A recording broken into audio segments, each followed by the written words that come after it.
सहाफ़ी में सवाल हो रहे हैं जिनके सारे जवाब शायद फौरी तौर पे ना मिले। नुसरत जावेद साहब, आपने बहुत ही ख़तरनाक सूरत हाल बता दी है और आप तो ऐसे कह रहे हैं कि ये बड़ा ही कुछ मामला सीधा सीधा है, उन्होंने आके बैठ जाना है और इलेक्शन की तारीख देनी पड़ जाएगी।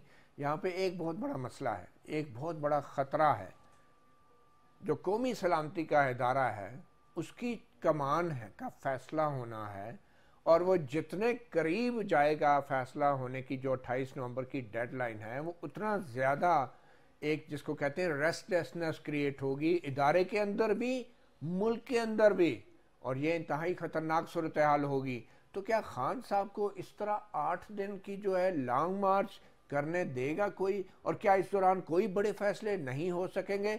ये अल्टीमेटली किसके नुकसान होगा? ये नुकसान अगर मुझसे पूछो तो पहला नुकसान है वो 3 करोड़ 30 लाख जो सैलाब की वजह से बेघर बदहाल बैठे हुए हैं। पहला नुकसान उनका। दूसरा नुकसान ये कि अभी वो सऊदी अरब गए हैं, वहां से आके शहबाज साहब को जाना है चीन। चीन कल भी हमने डिस्कस किया था, हमारी पहली तरजीह होगी कि तरले मिन्नत करके चीन को ये कहें कि सर इस साल हमने जो आपको 10 अरब डॉलर देने हैं आपके कर्जों में से, तो बराए मेहरबानी इसको रोल ओवर करके या आपको 3-4 साल का करते। बिल्कुल ठीक है साहब। उसके बाद ये कि अभी तीसरी मर्तबा मुंतखब होने के बाद सदर शी जिनपिंग ने एक नया, एक जैसे बेल्ट एंड वो जो था ना रोड, बेल्ट रोड वो वाला, उसी तरह उन्होंने जीडीआई के भाई ग्रैंड डेवलपमेंट इनिशिएटिव के भाई आप गरीब ममालिक के, तो उससे पाकिस्तान को क्या उसमें पाकिस्तान को देखिए ना, अगर चीन ने, अब चीन के सदर ने अपनी नई टर्म 5 साल शुरू करने से पहले ये मंसूबा कि जी हम गरीब ममालिक की इमदाद के लिए कोई तरीके सोचें, उन्हें फाका कशी से बचाएं, उनकी डेवलपमेंट। और ये खान साहब ये नहीं होने देंगे। ग्रेट डेवलपमेंट इनिशिएटिव खान साहब ये नहीं होने देंगे भाई। इससे पहले आपको याद होगा उन्होंने धरना कब किया था? 2014 में। चीनी सदर ने यहां आना था। चीन अपना यार है, उसमें जानिसार है, बचपन से सुनते आए थे, हिमालय से ऊंची और समंदर से गहरी, और इन्होंने शहद से मीठी भी डाल दिया था शहबाज बीन ने। ठीक है ना? तो भाई मेरे, कितने शर्म की बात थी कि उस धरने की वजह से, चूंकि चीनी सदर तो अपने वतन से रवाना हो चुके थे, तो इसका मतलब उन्हें एक दिन जो पाकिस्तान में गुजारना था वो उन्होंने मोदी के आबाई शहर गुजरात में गुजारा। तो खान साहब ये जो चीन के खिलाफ एक महाज खड़ा कर रहे हैं इस तरह के लॉन्ग मार्च करके, तो क्या ये अमेरिकी साजिश है इस खान साहब के लॉन्ग मार्च के पीछे? इसके पीछे भी तो अमेरिकी साजिश है। भाई मेरे, मैं सिर्फ ये कह रहा हूं, देखो उनका तो सिर्फ एक इशू नहीं, चीन से क्या दुश्मनी? मैं जिद पे आवांगा, वो जिद्दी आदमी है। उन्हें वो कहते हैं कि मुझे तो ताजा इंतखाब चाहिए और फौरी चाहिए। अच्छा, अब उसके कॉन्सिक्वेंसेस क्या है? अब मैं हरगिज उनकी नीयत में शुबा नहीं करूंगा। जब बंदे की सुई अड़ जाए ना, हमारे पंजाबी में कहते हैं लाहौर में, उनकी सुई है मैंने इलेक्शन दो ताकि मैं 2-2.5 अक्सरियत से वापस आऊं। वो जो बैकडोर मुज़ाकरात कर रहे थे वो नाकाम हो गए आपके ख्याल? अगर बैकडोर मुज़ाकरात ने उन्हें कोई उम्मीद दिलाई होती तो कल अचानक पेशावर से लाहौर पहुंचकर ये ऐलान न करते।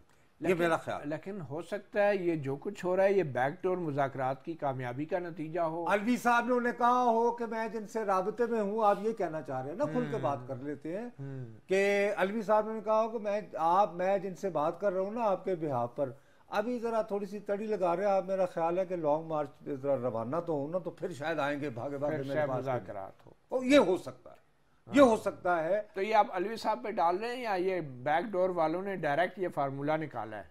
क्योंकि अल्टीमेटली तो कंट्रोल उन्हीं के पास चला जाएगा। अगर बैकडोर वालों ने ये फार्मूला निकाला है और मेरे 2% के रिपोर्टर तक आ गया तो वो बैकडोर क्या हुआ यार? खुदा का वास्ता। और मैं उसको ये टीवी में बता रहा हूँ, अल्लाह में तेरे कुर्बान जावा, जो सदर इतने बड़े आप सर, जो सदर हाउस में जो कुछ होता रहा है वो, वैसे टका भी अब हमारे रुपए से ज्यादा स्ट्रांग है, वो 1% के रिपोर्टरों तक पहुंच चुका था जो कुछ सदर हाउस में मुलाकातें हुई हैं। पहुंचाया जाता है, मुझे अब ये ना बताओ, तो सवाल यही है ना खबर कभी चल के किसी रिपोर्टर के पास नहीं आती, रिपोर्टर को ढूंढना पड़ती है, व्हाट्सएप पे खबर नहीं आया करती। मुझे सहाफत ना सिखाओ प्लीज। नहीं, यही बात कर रहा हूं। Please don't insult me. मुझे नहीं, मुझे ये बताओ प्लीज, मेरे सवाल का जवाब देना। हाँ। क्या ये एस्टैब्लिशमेंट की गेम है या नहीं है? मैं कैसे कहूं कि है?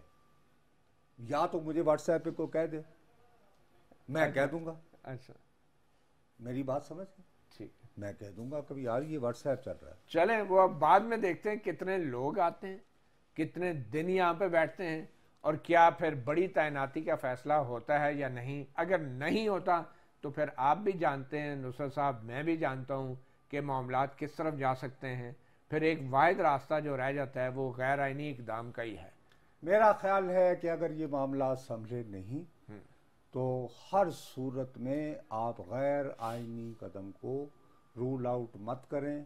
मुझे ये स्टोरी मत सुनाइएगा कि ये 2023 है, ये स्टोरी मत सुनाइएगा कि जी यूथ बल्ज है, मुझे ये कहानी मत बताइएगा कि जी सोशल मीडिया है, क्योंकि ये सारी चीज़ें बर्मा नाम के मुल्क में भी हैं, मिस्र में भी हैं, और थाईलैंड में भी रही है, पाकिस्तान में भी। आ गई समझ? लेकिन उसके बावजूद मिस्र में कौन है, बर्मा में कौन है, ठीक है, आ गई समझ?